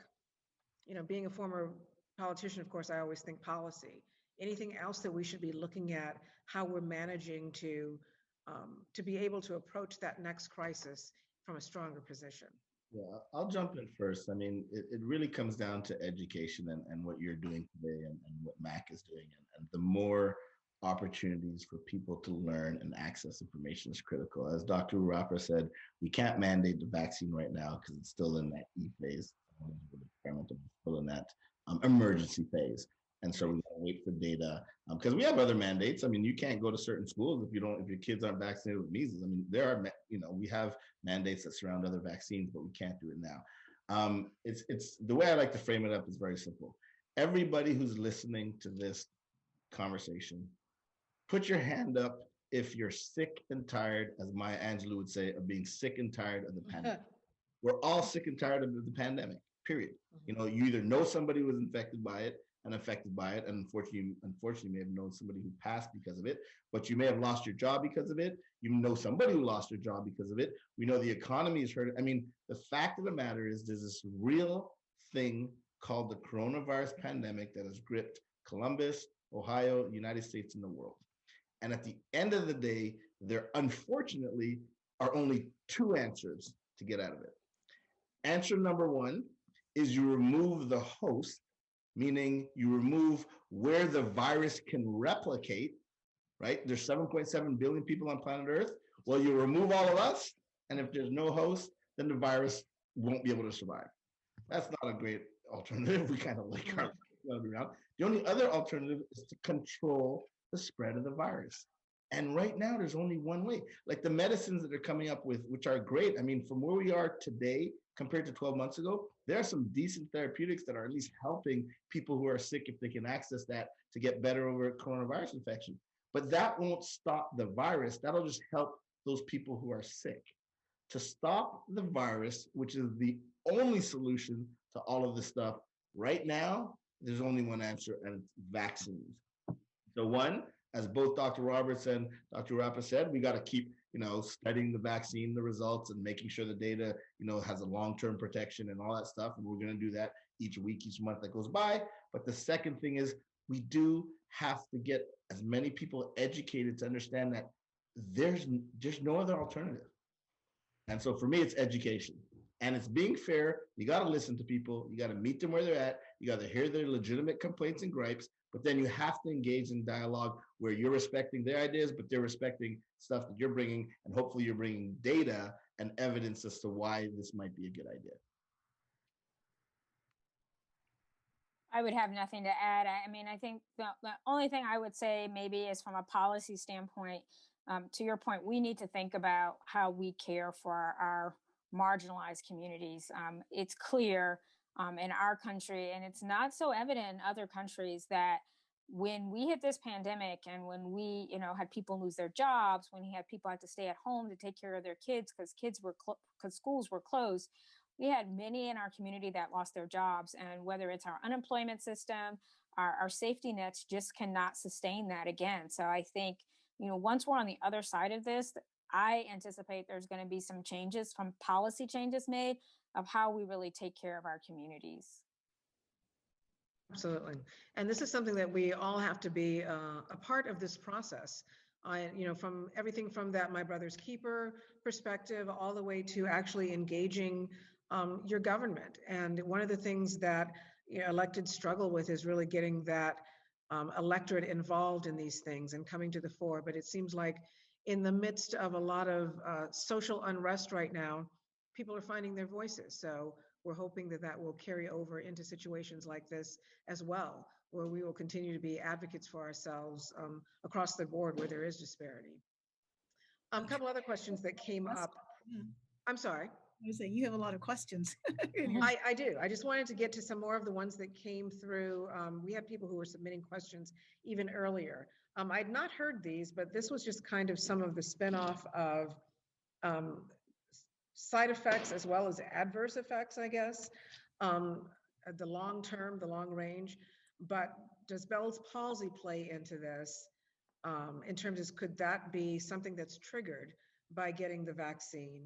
And if you have an autoimmune condition, should you avoid the vaccine, or is that more reason to get it? So I'm happy to try to take both of those, and maybe Dr. Wurapa wants to chime in a little bit with the latter question as well. The Bell's palsy, that's come up before as being a concern or an issue with the vaccine. From everything I've read and from the clinical trials, there's nothing that supports that the vaccine is the culprit of that Bell's palsy. So I have not seen anything in the scientific literature to support that. In terms of people with autoimmune diseases, we do recommend that if people have healthcare conditions, they should consult their provider. And it should be a decision they make with their provider whether they should get the vaccine. Now, having an autoimmune disease in and of itself is not a contraindication to getting the vaccine. There are only a few contraindications to getting the vaccine. One is if you currently have COVID-19 and have the symptoms of COVID-19 and a fever, you should not get the vaccine.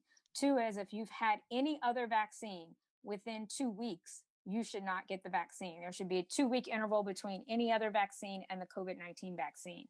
And the other, which is not a contraindication, you just have to wait, is if you were treated for COVID-19 with monoclonal antibodies, you need to wait 90 days from the time you got your monoclonal antibody treatment until you get your COVID-19 vaccine.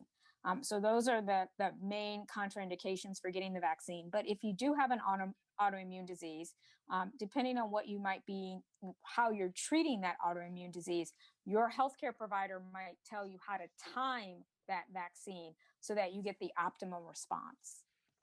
Right on target, Dr. Roberts. And if I can only add to remind people, anaphylaxis, if someone has a history of having an anaphylactic or a severe response to a vaccine in the past where they can't breathe or they're having rashes or things like that, then they should absolutely reconnect with their provider first. And the recommendation is that they get the vaccine typically in a medically supervised environment versus, in a community setting. I did want to just remind people of one thing. The vaccine does not have eggs in it. The Pfizer and COVID vaccine. They do not have eggs, they do not have latex in them, and they don't have major preservatives in them.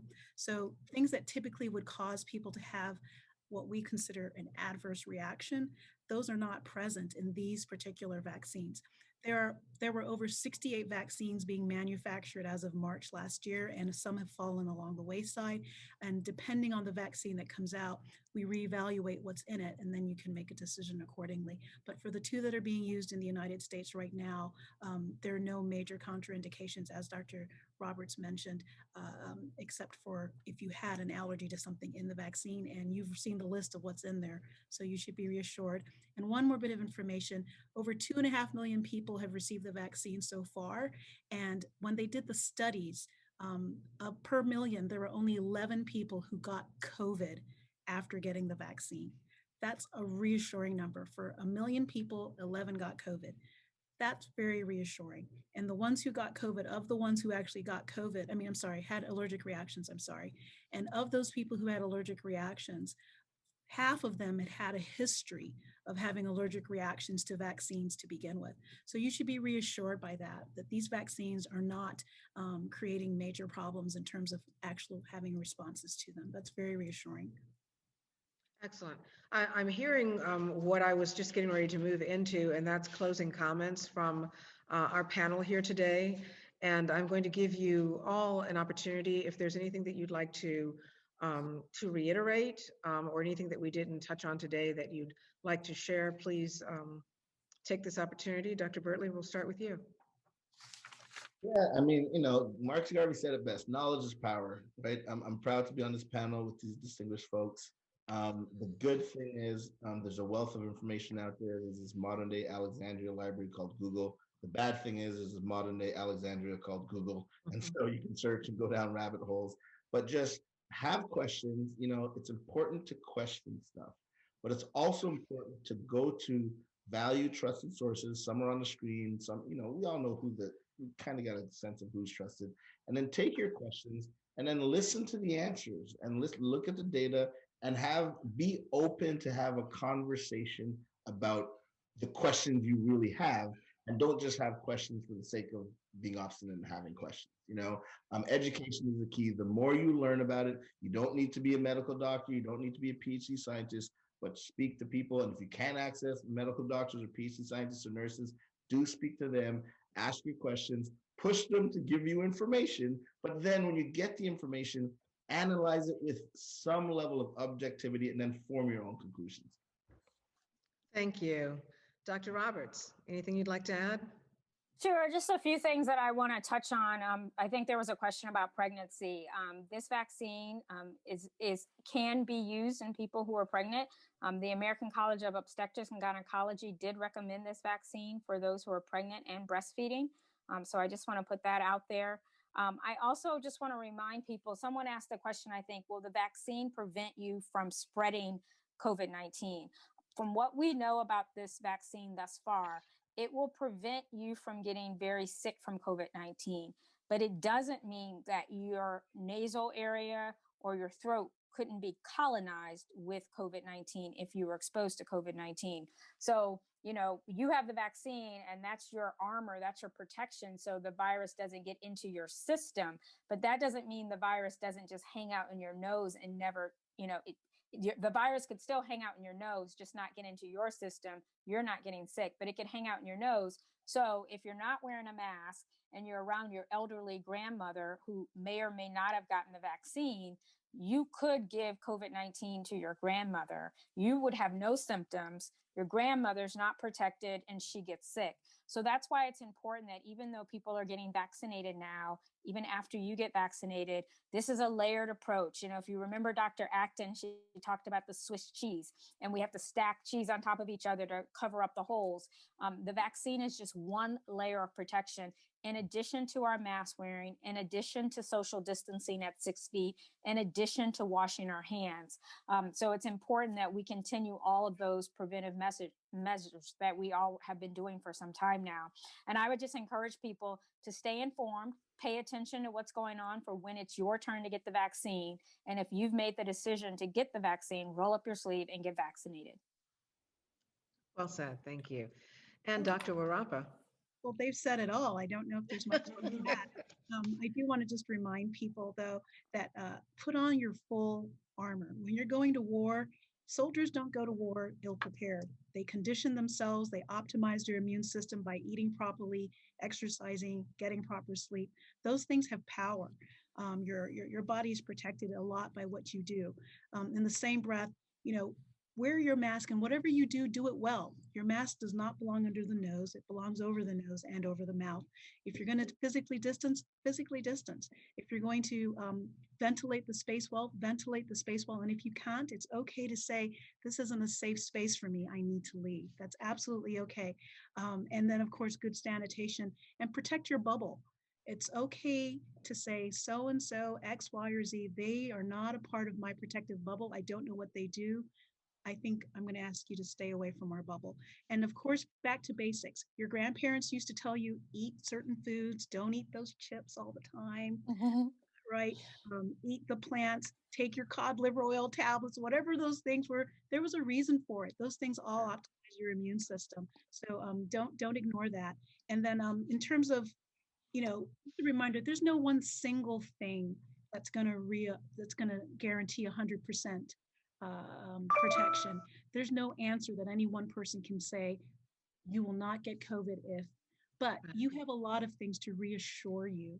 And so I'm asking people to step back and look for the things that reassure them as they're making their decisions, because there are a lot of things that reassure you. The people on the playing field making decisions should reassure you. The Pfizer vaccine, BioNTech is a German company that actually helped create the vaccine. Pfizer had the infrastructure to manufacture it, but they have a lot at stake if they don't get it right. So they want this to go well. They extremely are very invested in getting this right. There's a lot of vigilance on the part of the Dr. Fauci's and Dr. Roberts of the world to make sure that these decisions that are being made and the things that are happening are done in real time. And they're telling you, we don't know everything, but we're being hyper vigilant by doing good surveillance like a good soldier would. They're looking for things that are going to cause a problem, and they get on it right away. Be reminded, no one has a third eye, an extra arm growing because they've taken the vaccine so far. So, hit your fears with the reality of the time. And the reality is people are not getting extremely sick or having problems from the vaccine. That should reassure you. And then the other thing I wanted to let people know is they said, someone mentioned in the questions, we need 7 to 10 years of research. I don't like this. Well, actually, where we are right now, we're in what's called a pandemic. So we don't have the luxury of 7 to 10 years, but we do have a lot of history, and we do have a lot of history about what's worked. They know viruses mutate. They're already planning for mutations, just so people know. They're already on that. They know that vaccines work. That's why they put so much energy, time, and money into that as an option. And we also know, unfortunately, that if you stood by and did nothing, there's on average 1.8 to 2% death rate associated with COVID, meaning of all the people who get COVID and get sick from it, 2% of them die. Okay, that may not seem like a big percentage, but when you have, 330 million people, that's about 5 million people. I don't want to be one of those 5 million people. So I encourage people to step back and let some of the facts, challenge your fears and reevaluate as you go along. Thank you. I appreciate all of your closing remarks here. We here at MACC, we want to applaud everyone who joined us tonight and stayed with us despite our technical difficulties. It's Zoom, I guess it happens. But thank you for taking your time to get the facts so that you can make informed decisions for yourself and for your family. There's an awful lot to consider here, lots that we went through tonight. There's a lot that's on the line for us individually, for our families, for our communities, and for our entire world. This is really a big deal, and all of our collective votes determine the fate of the world, literally. We don't get to be islands in this. We're all in this together, as we've been saying from the beginning. We did our best to bring you the best able to give you accurate information, and we hope that you believe that you've heard from those who have your best interests at heart as part of the African American community. We have given you the facts, and now it's time for you to decide. So thank you for joining us on our inaugural conversation. Thank you again to our doctors for all of your contributions, of your time, talent, and brilliant minds, slides, everything else that you contributed to this process. This was our inaugural conversation, just the facts you decide, the COVID vaccine and the African American community. We hope that you feel that you've been engaged and educated and empowered to make the best decision on behalf of yourself and again, on behalf of the world. So if you have friends that missed the conversation tonight, we are going to post this on our YouTube and on our podcast, and it will include the videos with the audio that you didn't get to experience. So if you'd like to circle back around and catch the beginning of that introduction, we certainly welcome you to do that. And stay tuned for our next cultural conversation, which is going to be in March with Susan Salgado, talking about the importance of having these conversations and cultural competence in corporate America. So you'll find this and more on our website, and please make sure that you follow us on all of our social media platforms, and also look, because there's a very important slide that Dr. Roberts submitted to us tonight that we didn't get an opportunity to post, and that is where you go for information, so that you can continually stay informed and up to date from a source that you can consider, have confidence in, that is reliable. So thank you all again so much for joining us tonight. Remember, if we're talking about it here, if you're talking about it out there, we're going to be talking about it in our cultural conversations. So stay tuned. Thanks so much, everyone. Have a wonderful evening. Stay safe, stay healthy.